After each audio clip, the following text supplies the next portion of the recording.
जी, इस वक्त मैं मौजूद हूँ फैज़ाबाद में और ये एक जंक्शन है रावलपिंडी इस्लामाबाद का। और बहुत से लोग ये जानना चाह रहे थे कि फैज़ाबाद कब बंद होगा। उनके लिए खुशखबरी आ गई है कि आप ये देख सकते हैं, पीछे क्रेन भी मौजूद है और ये अभी तक 4-5 बड़े कंटेनर्स जो है पहुंच चुके हैं।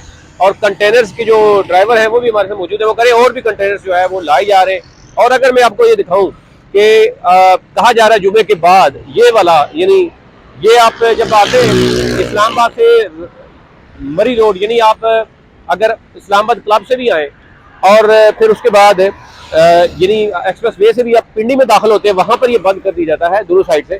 सामने वाली साइड जो है वो इस्लामाबाद जाने के लिए है या मरी की तरफ मरी रोड पे जाने के लिए है, वो भी बंद कर दी जाती है। और यानी रावलपिंडी और इस्लामाबाद की एंट्री ऑलमोस्ट यहाँ बंद हो जाती है।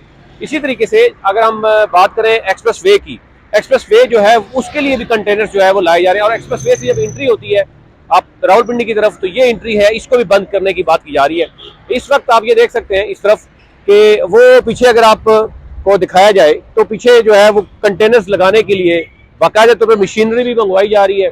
और ये कहा जा रहा है अभी जुमे के वक्त कंटेनर्स जो है वो, क्योंकि जुमे वक्त ट्रैफिक कम होती है, तो कंटेनर्स जो है वो लाए जा रहे हैं। और जुमे के वक्त, जुमे के बाद जो है बाकायदा तौर पर जो अपनी यानी रावलपिंडी इस्लामाबाद के जो मुतअद्दिद एरियाज हैं वो बंद कर दी जाएंगे। और आज उसके बाद आप देखें कि एक और मामला भी है कि अली अमीन गंडापुर के ऊपर और उनके भाई अली के ऊपर जो है वो थाना I9 में जो है वो उनको इश्तिहारी भी करार दे दिया गया है।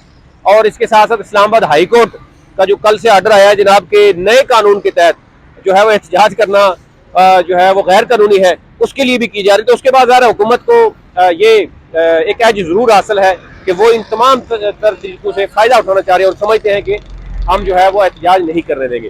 दूसरी तरफ ये भी बताया जा रहा है कि तहरीक इंसाफ ने अपने हजारों कारकुनान जो है वो रावलपिंडी इस्लामाबाद में पहुंचा दिए हैं जो दो साइड एरिया से है। बाकी उनका भी चारों तरफ से आने का, अभी अली अमीन गंडापुर के भाई का मामला चल रहा था कि वहाँ वो DI खान से आएंगे और वो GT रोड को कवर करेंगे। एक काफिला उनका मोटरवे से आएगा, एक जो है वो मुनाल साइड से आएगा और फिर जो है वो कहा जा रहा है कि मरी वाली साइड से भी जाएंगे। तो ये नहीं, अभी तक तहरीक इंसाफ भी जो है वो अपने प्लान जो है वो डिस्क्लोज नहीं कर रही मुकम्मल तौर पर, जिसकी वजह से गवर्नमेंट को भी अभी बहुत सख्त परेशानी है। ओवरसीज पाकिस्तानी जो है वो एक बहुत बड़ा थ्रेट है जो शेड्यूल जारी कर चुके हैं कि जनाब वो तकरीबन 60 से ज्यादा मकामात पर इंटरनेशनल लेवल पर अलग से एहतजाज हो रहा है। तो ये कहा जा रहा है तहरीक इंसाफ का सबसे बड़ा जो है वो एहतजाज होगा, डू और डाई की सूरत होगी। अगर ये एहतजाज कामयाब होता है तो फिर क्या सूरत होगी, और अगर नाकाम होता है तो फिर क्या सूरत होगी, ये चंद घंटों या चंद एक दिन की बात है। ये शायद सारी चीजें जो है वो आपके सामने होंगी।